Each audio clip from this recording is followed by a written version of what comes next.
And now I'm really happy to welcome Michael Widmann, who is the CEO of PKF Hotel Experts Group. Michael, I find you in Vienna. How are things in Vienna? And how are you? And situation in Vienna is relatively good. Restaurants are going to reopen this coming weekend. Altogether, Austria has not been hit very heavily by coronavirus. The health situation is very positive. The economic situation is, as in all other parts of the world, not easy. Right, but at least your restaurants are opening up. That is a positive sign, and I'm sure that many of our viewers and listeners out there will wish the same for them, and I wish it for them too. So, going back, I heard in South Africa you have problem to get alcohol. Absolutely, no alcohol. I will have a cigarette. drink on you this weekend. So Nils, thank you very much. I appreciate it. You will be the victim of my toast. Thank you. What seems like years has only been a couple of months. Take us back to how it all started for you. What did you see? How did you see it develop?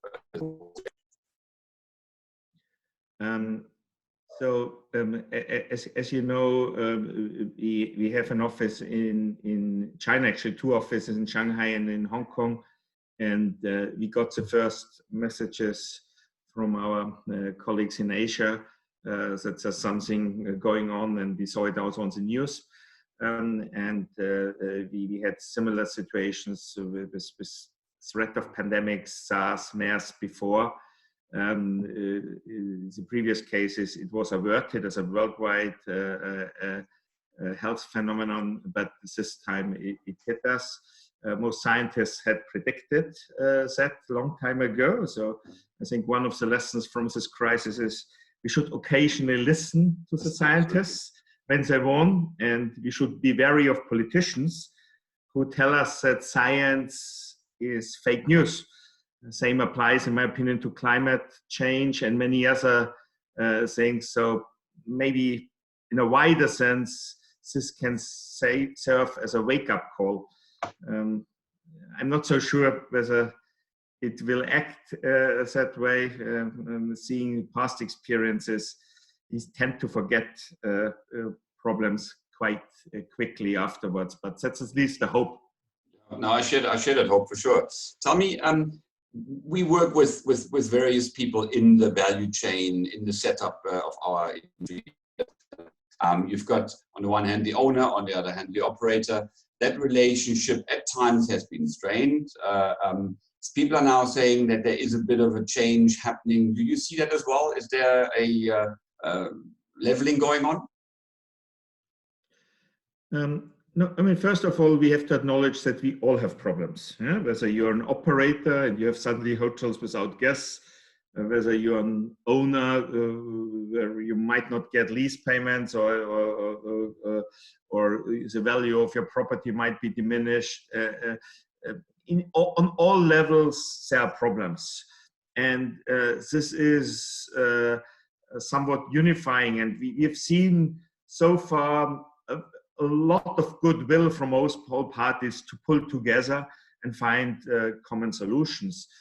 However, sometimes that's not possible, or sometimes the situation was already difficult before the corona crisis, or a relationship between an operator and an owner was already strained before the crisis. Then the current situation is just a trigger in the end, which brings problems to the table or to a boil over even. That is also a case. So we have problems on all levels. Existing hotels have the problem of uncertainty, and then even after reopening, a lack of traveling, a lack of guests. Developers have the problems that in ongoing projects will become more difficult. Maybe some operators will pull out of projects, or vice versa. We have the added problem of financing. What we managed in the last 10 years to build up gradually on a global scale, that hospitality real estate was seen as a credible and relatively safe alternative to other forms of real estate, is now suddenly seen again as much more demanding, if not difficult, if not impossible for some financing institutions. So there's a whole lot of things going on. Nobody knows the exact outcome. It depends, among others, how quickly the health crisis is over and how hard the economic crisis and how long it will hit. Right. Now we're moving ourselves at the moment, and there are webinars galore, there's our chats, there are various other people, some informed, some not informed, but I think we're looking at right. So if you look at the pipeline, something that we've been working on in the various offices that we have with PKF Hotel Experts, there are various projects. How do you think these projects will be affected? So what will, because they're all in different stages as well. What's your take on the development of that pipeline? My take is 1/3, 1/3, 1/3. 1/3 of the projects altogether we see in front of us will go ahead without any substantial change. These are projects which are either quite far advanced or have a very solid underlying foundation, very good partners, long established relationships, and so on and so on. 1/3 of projects is dying or is already dead because there were projects which were marginal, which were difficult in the first place, where you had a feeling of being over leveraged, over rented, whatever else it could be, but projects which were very difficult in the first place, and some of them have been stopped and have been put into the dustbin. And then there's 1/3, and this is the most interesting part, where several aspects of a project might have to be changed, starting from the contractual arrangements between the developer, investor, and the operator. Projects which have not been started from a construction point of view have to undergo sometimes a revision of the plans. Maybe the project will change in one way or another. There might be some downscalings in terms of investment costs. There might be some changes of focus, whatever it is. But there's a certain amount of projects which will likely go ahead, but we'll see some changes.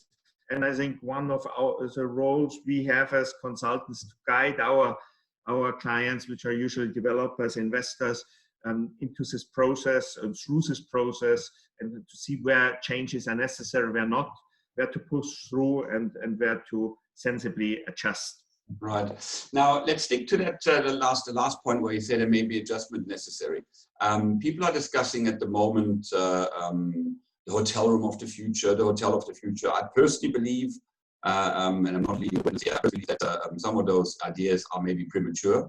But what would you say, and what would you advise our clients that are now in that development? They are now in the situation where they say, what changes do we make? Where would you see changes that ought to be made now with the little or the experience that we have got now?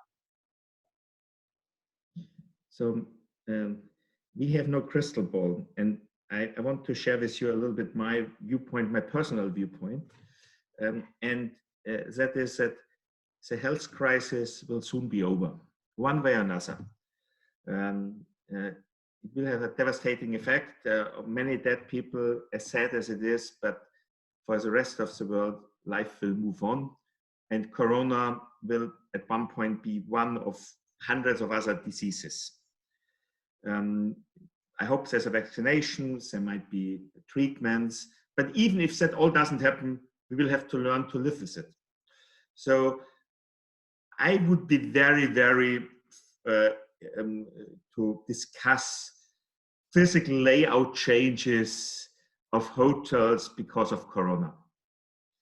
Yeah, more room because people need distance. Honestly speaking, I think most of these recommendations are bullshit.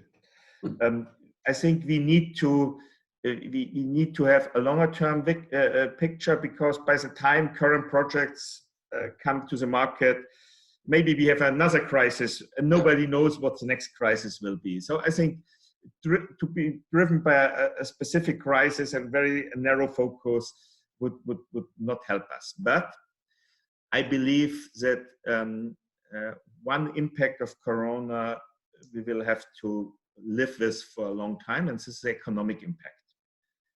So I think it's fair to say that we will have a devastating economic recession on a global level, and that it could be very well much harsher than what we experienced after Lehman. And that in turn creates a certain dynamic which will impact the hospitality sector. I give you one example. If we have more unemployed people, if we have people who take home a smaller paycheck, if we have more companies having tighter travel budgets, we can expect that budget hotels will be less affected than upscale hotels.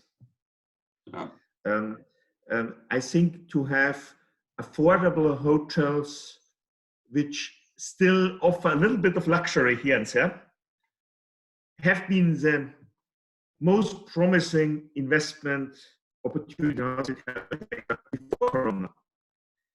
And nothing will change after Corona.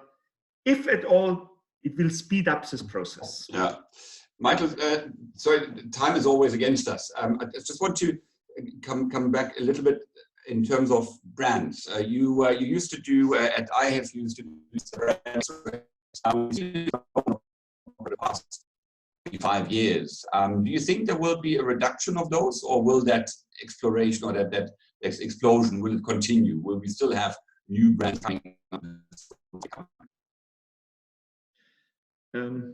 The question is, do we need a lot of new brands? The answer is probably no. Will we see a lot of new brands? The answer is probably yes. It is simple in the effort of large hotel groups to occupy every possible market niche.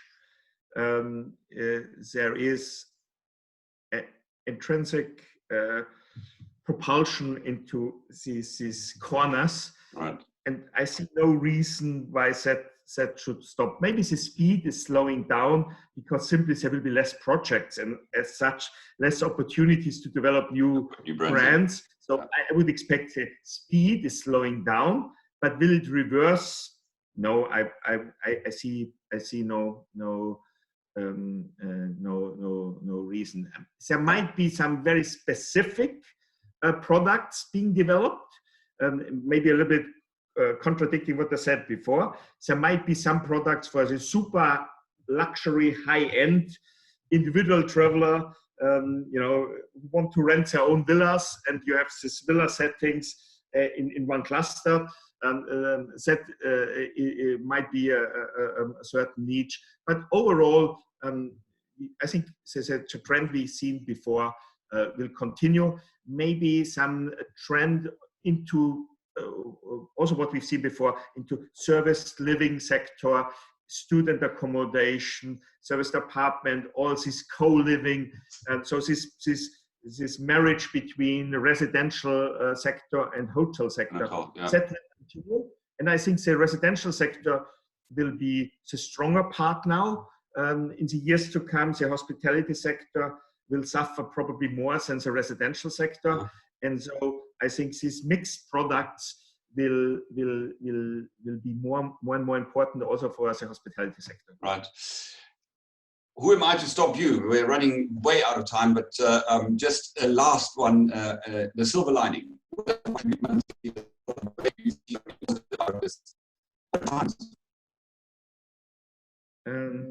After a crisis, there's always an upswing. And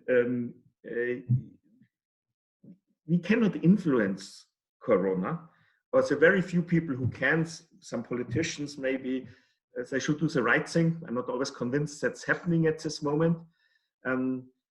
My personal hope is that we take a certain lesson out of Corona, and that is that we should reflect a little bit on the society as a general, as a whole, what's going wrong, and many clever people said that overpopulation is one of the issues which leads to viruses from the animal kingdom to move to the human world. But we have other problems. Climate change is one, and I think, you know, if at all, it should be a wake-up call, and we should tackle some of these issues. And we as an industry, hospitality sector, we should take it seriously. We should contribute to that. We should focus when we develop new products also on these aspects, not just on the latest mattresses and the latest shower heads, as important as those are, but what impact do we have on the world? And I think to readjust that a little bit would be wise.